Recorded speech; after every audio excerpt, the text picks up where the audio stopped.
अब सेल की स्ट्रेटजी भी बन गई और सर्व की स्ट्रेटजी भी बन गई। अब सर्व की स्ट्रेटजी के अंदर आपने कंटेंट के बारे में केयरफुली ये देख लिया कि हमने किस तरह का कंटेंट बनाना है, रिसर्च भी की होगी, स्ट्रेटजी का डॉक्यूमेंट भी बना होगा और इवेंचुअली एवरीथिंग इज़ रेडी। अब तीसरी स्ट्रेटजी जो सबसे इंपॉर्टेंट आती है वो है स्पीक की स्ट्रेटजी। आपने अक्सर ये देखा होगा कि आपके इलाके में एक रेस्टोरेंट खुला है और उसका खाना भी बहुत अच्छा है, वो इंग्रेडिएंट्स भी बहुत अच्छा यूज़ करते हैं, शेफ़ भी बहुत अच्छा है, सिटिंग का एरिया भी बहुत अच्छा है, लेकिन उनकी मार्केटिंग अच्छी नहीं है, जो अक्सर लोग आम अल्फाज में कहते हैं। यानी कि वो लोगों को ये बता नहीं पा रहे कि हम कितने बेहतर हैं या आप हमारे रेस्टोरेंट में आएँ और आकर खाना खाएँ। इसी तरीके से डिजिटल मार्केटिंग एनवायरनमेंट के अंदर भी प्रमोशन जो 4 पीस के अंदर हमने पढ़ा था जिसमें चीज़ को आपने प्रमोट करना है, डिजिटल मार्केटिंग स्ट्रेटजी जो 5S की है उसके अंदर स्पीक का जो कंपोनेंट है वो प्रमोशन के कंपोनेंट को कवर करता है। अब स्पीक के कंपोनेंट के अंदर आप अगर कोई एक्सपीरियंस अपना याद करें किसी दुकानदार के साथ कि आप गए उससे चीज़ लेने और वहाँ जाके आपने देखा कि वो चीज़ and everything else was very fine, आपको क्वालिटी भी पसंद आई, उसकी कीमत भी पसंद आई, लेकिन उस बंदे का इखलाक अच्छा नहीं है, तो क्या होगा? आप क्या दोबारा वापस जाएंगे या उसको एक नेगेटिव फीडबैक देंगे और उसके बाद आप उसके पास जाना छोड़ देंगे? क्यों? क्योंकि वो आपके साथ ठीक तरीके से बात नहीं कर रहा, he is not able to talk to you properly, he is not able to connect with you properly. और वो जो स्पीकिंग जो उसको करनी चाहिए वो उसको कर नहीं पा रहा और उसकी वजह से वो अपने बिजनेस को भी प्रमोट नहीं कर पा रहा, तो लोग उसके पास फिर आहिस्ता आहिस्ता जाना छोड़ देंगे। ये तो हो गया एक ट्रेडिशनल बिजनेस के जो आपको किसी भी रोड के ऊपर नजर आता है, लेकिन डिजिटल एनवायरनमेंट के अंदर यूजर का ऑलरेडी अटेंशन स्पैन बहुत छोटा होता है, ये आप जेहन में रखें। आप अपने आप को जरा थोड़ी देर के लिए ऑब्जर्व करें कि अगर मैं आपको एक ऐसा कंटेंट इस कोर्स में पढ़ा रहा हूँ कि जो आपके इंटरेस्ट का नहीं है, ये ऐसी एग्जांपल्स आपको दे रहा हूँ जो आपने कभी देखी नहीं, आपने कभी सुनी नहीं, मैं न्यूयॉर्क की बात कर रहा हूँ और आप कभी हो सकता है लाहौर ना आए हो, तो क्या वो चीज़ रेलेवेंट होगी? वो कभी भी रेलेवेंट नहीं होगी। आप उसको थोड़ी देर के लिए सुनेंगे, उसके बाद उसको बंद कर देंगे, आप कहेंगे यार ये मेरे पढ़ने की चीज़ें तो नहीं है, पता नहीं वो कौन लोग होंगे कि जो इस चीज़ को समझ सकें या इसका लेवल वो नहीं है जिसको मैं समझ पा रहा हूँ। तो इसी वजह से जब आपने स्पीक की स्ट्रेटजी बनानी है तो उसमें बहुत ज़्यादा ज़रूरी है कि आपने जब सर्व के अंदर कंटेंट को देख लिया है तो स्पीक के अंदर वो प्रमोशनल एलिमेंट्स को आप जहन में रखें कि जो आपके यूज़र तक पहुंच सकें और आपका यूज़र उसको देख के ही समझ सके कि आप बेसिकली उसको क्या बताना चाह रहे हैं और कौन सा कंटेंट है जो उसके सामने वो आएगा। तो आइए ज़रा थोड़ी सी नज़र डालते हैं कि स्पीक स्ट्रेटजी के अंदर कौन कौन से एलिमेंट्स हैं जो यूज़ होते हैं। Number 1, promoting engagements. अब हमने पूरे कोर्स के अंदर अगर आप थोड़ी देर के लिए याद रखें या याद करें तो प्रमोशन और प्रमोटिंग एंगेजमेंट्स की बार बार बात की है। हमने फेसबुक एडवर्ट्स में देखा कि किस तरीके से आप पैसे खर्च करके एंगेजमेंट को बढ़ा सकते हैं। अच्छा, एंगेजमेंट क्या होती है by the way? What actually is an engagement? पूरा कोर्स खत्म हो गया, जरा मुझे बताएं कि एंगेजमेंट से क्या मुराद है? वो नंबर ऑफ लाइक्स के जो आप अपनी पोस्ट पे बढ़ाना चाह रहे हैं, वो नंबर ऑफ कमेंट्स के जो आप अपनी पोस्ट पे बढ़ाना चाह रहे हैं। आप ये चाहते हैं कि आपकी पोस्ट के ऊपर लोग कमेंट करके फिर उसके ऊपर डिस्कशन शुरू करें। आप पाकिस्तान के अंदर इलेक्शन हुए, उन इलेक्शन के अंदर एक पार्टी जीती, एक पार्टी हारी, लेकिन फेसबुक पे जब भी उस पर्टिकुलर इलेक्शन रिलेटेड कोई पोस्ट होती है तो नीचे कमेंट्स की एक पूरी भरमार होती है और उन कमेंट्स के ऊपर फिर डिस्कशन हो रही होती है। तो engagement of those post are very very high और काफ़ी ऐसे पेज हैं जो मैं जानता हूँ कि वो जान के ऐसी एक पॉलिटिकल पोस्ट करते हैं कि जिसके अंदर इंगेजमेंट बढ़े। इंगेजमेंट बढ़ेगी तो उनके पेज की रीच भी बढ़ेगी और रीच बढ़ेगी तो उनका वो ऑब्जेक्टिव अचीव हो रहा है कि जिसको वो अचीव करना चाह रहे हैं। तो स्पीक स्ट्रेटजी के अंदर सबसे पहली चीज़ है कि आपने अपनी इंगेजमेंट को प्रमोट करना है।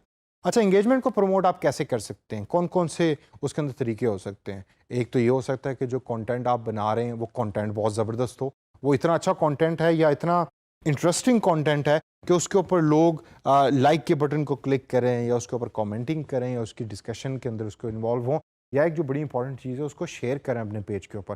क्योंकि every time when someone is sharing a post on their page that is going to the people के जो उसके पर्टिकुलर फेसबुक पेज में एडेड हैं।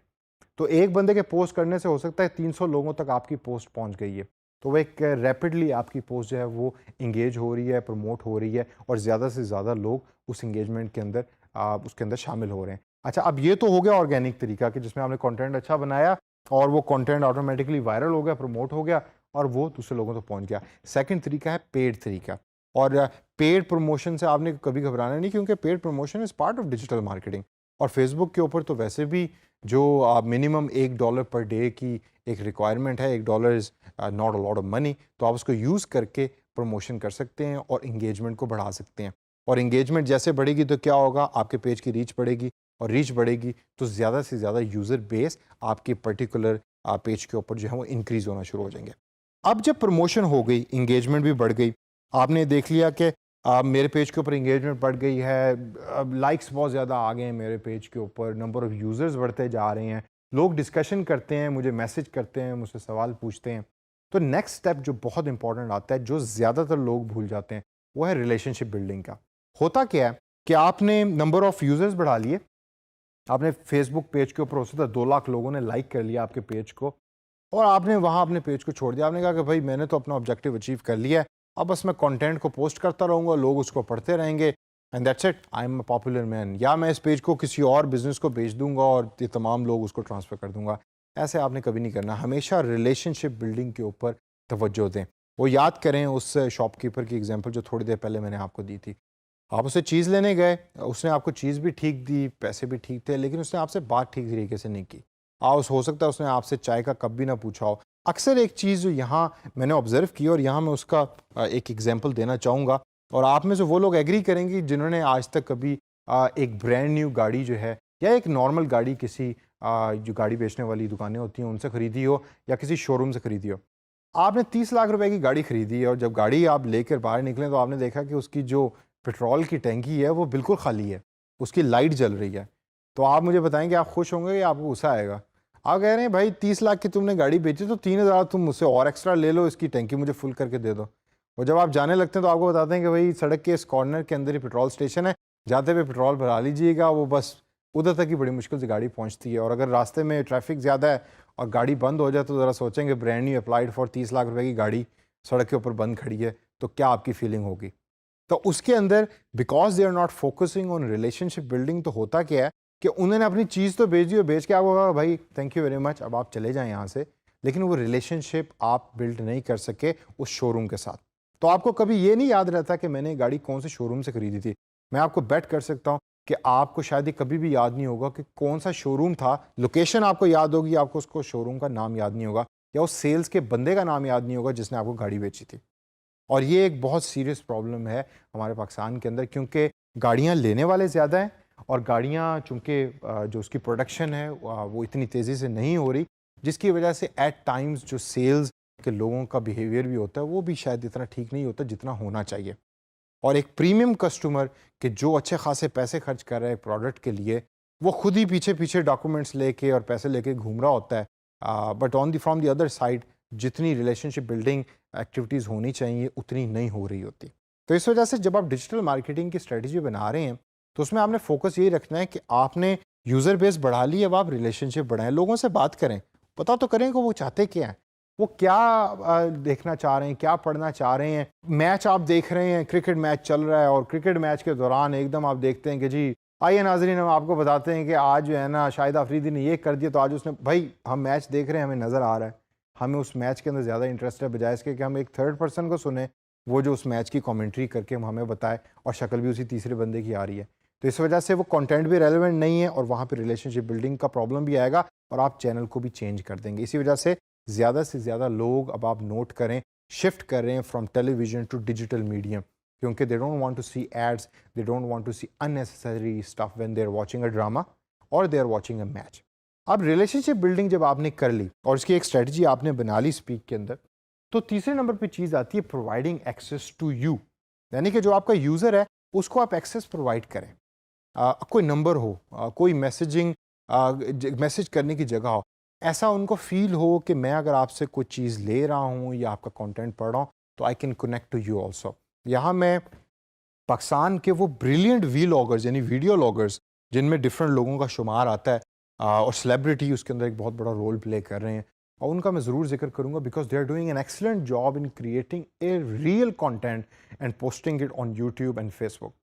और जब आप उन वीडियो लॉगर्स को देखते हैं, उनके कंटेंट को पढ़ते हैं, तो आपको चांस भी होता है, आपके पास तरीका भी होता है कि you can actually message them, you can connect with them and they reply back to you, they connect back to you. Again relationship building हो रही है उससे, उनका कंटेंट ज़्यादा से ज़्यादा बिक रहा है। ज़रूरी नहीं है कि खाली नंबर ऑफ़ व्यूज़ से वो पैसे कमा रहे हैं। काफ़ी कंपनीज़ होती हैं जो उनको फ्री में कहती हैं कि भाई जाओ जाके हुंजा या गिलगित बल्तिस्तान का टूर करके आओ और वहाँ जाके वीडियो बनाएं, हमारा मोबाइल फ़ोन यूज़ करें, हमारा कैमरा यूज़ करें, हमारी गाड़ी यूज़ करें। तो they are promoting themselves also but they are connecting to you also. तो इस वजह से जब आपने अपनी स्पीक की स्ट्रेटजी बनानी है तो हमेशा उसमें देखना है कि आप वो कनेक्शन जो बनाना चाहते हैं अपने यूज़र के साथ वो किस तरीके से बनाना चाह रहे हैं। कॉन्टैक्ट अस कोई पेज हो या कोई नंबर हो, कोई व्हाट्सएप का नंबर हो, ये तमाम चीज़ें आपने इम्बेड करनी है अपनी स्पीक स्ट्रेटजी में। Always keep one thing in your mind, talk what they like. दे के अंदर आपका यूज़र है, जो यूज़र को पसंद है उसी टोन में बात करें, उसी तरीके से यूज़र को कंटेंट प्रोवाइड करें। एक कार्टून है जो बच्चों के लिए बनाए गए हैं और एक कार्टून है जो एडल्ट्स के लिए बनाए गए हैं, दोनों के कंटेंट के अंदर फ़र्क होता है। I can't name the TV shows या उन कार्टून के नाम मैं आपको नहीं बता सकता, लेकिन काफ़ी ऐसे शोज़ हैं कि जिसमें आप देखते हैं कि कुछ फैमिली शोज़ होते हैं, कुछ मेल ओरिएंटेड शोज़ होते हैं, कुछ फीमेल ओरिएंटेड मूवीज़ होती हैं। तो उसके अंदर जो कंटेंट होता है वो उस तरीके से मोल्ड किया जाता है, उस तरीके से प्रेजेंट किया जाता है कि जो ऑडियंस को सुनना चाहती है, जो उस ऑडियंस को देखना चाहती है। तो इसी वजह से मैं हमेशा आपको कहूँगा कि टॉक व्हाट दे लाइक, और उसको हमेशा अपने ज़हन में रखें। अब आगे एक पॉइंट आता है जो लास्ट पॉइंट है इस पर्टिकुलर सेशन का, कि टेल अबाउट योरसेल्फ। आपने कंटेंट पोस्ट करते हैं, मज़ाहिया कंटेंट पोस्ट करते हैं, कुछ ऐसे चैनल्स हैं कि जो दूसरे लोगों को ग्रिल करते हैं, रोस्टिंग करते हैं उनकी, फ़नी कंटेंट होता है, गेमिंग का कंटेंट होता है, डिफरेंट तरीके का कंटेंट है। लेकिन अपने चैनल को, अपने आप को प्रमोट करना is one of the most important thing. लोगों को बताएं आप हैं कौन। दे वांट टू नो कि जिस बंदे का वो कंटेंट देख रहे हैं वो एक्चुअली दर हकीकत है कौन। Tell about yourself, tell about your client. अगर आप किसी क्लाइंट के लिए काम कर रहे हैं तो आपने अक्सर देखा होगा अबाउट अस का एक पेज होता है, उसके अंदर डिफरेंट इन्फॉर्मेशन लिखी होती है। अक्सर हम सोचते हैं कि यार इस इन्फॉर्मेशन को किसने पढ़ना है। बहुत सारे लोग हैं जो उस इन्फॉर्मेशन को पढ़ते हैं because they want to connect to you. Celebrities के साथ क्या होता है, लोग उनके इंस्टाग्राम पेज को फॉलो कर रहे होते हैं, फेसबुक को फॉलो कर रहे होते हैं। क्यों? क्योंकि वो उनकी ज़िंदगी के बारे में देखना चाहते हैं और ये समझना चाहते हैं कि ये डेली तौर के ऊपर क्या काम कर रहे हैं कि जो हमसे मुख्तलिफ है। और उनमें से काफ़ी लोग ऐसे हैं कि जो उससे मोटिवेशन भी लेते हैं और उनको फॉलो करके उनको कॉपी करने की कोशिश करते हैं। क्रिकेटिंग वर्ल्ड के अंदर अक्सर आपने देखा होगा कि जो भी नया क्रिकेटर आ रहा होता है उससे पूछते हैं कि अच्छा भाई आपका फेवरेट क्रिकेटर कौन है, तो वो एक क्रिकेटर का नाम लेता है। वो उनकी ज़िंदगी को फॉलो कर रहे होते हैं, वो देख रहे होते हैं कि अगर वसीम अकरम है तो वसीम अकरम ने कैसे बॉलिंग कराई, कौन सी एज के अंदर किस तरीके से वो बॉल कराता था। Then they try to copy them, they try to follow them, and that's how idols are become. तो इस वजह से जब भी आप डिजिटल मार्केटिंग की स्पीक की स्ट्रेटजी को बना रहे हैं तो उसमें हमेशा अपनी टेल अबाउट योरसेल्फ की स्ट्रेटजी को कभी ना भूलिएगा। अपने बारे में बताएं, अपने बारे में जितना मजीद बता सकते बताएं, ताकि जो आपका यूज़र आपसे कनेक्ट हो और कनेक्ट होकर उसका वो एक्सपीरियंस जो आप एक अच्छे तरीके का बनाना चाह रहे हैं वो हमेशा बन सके।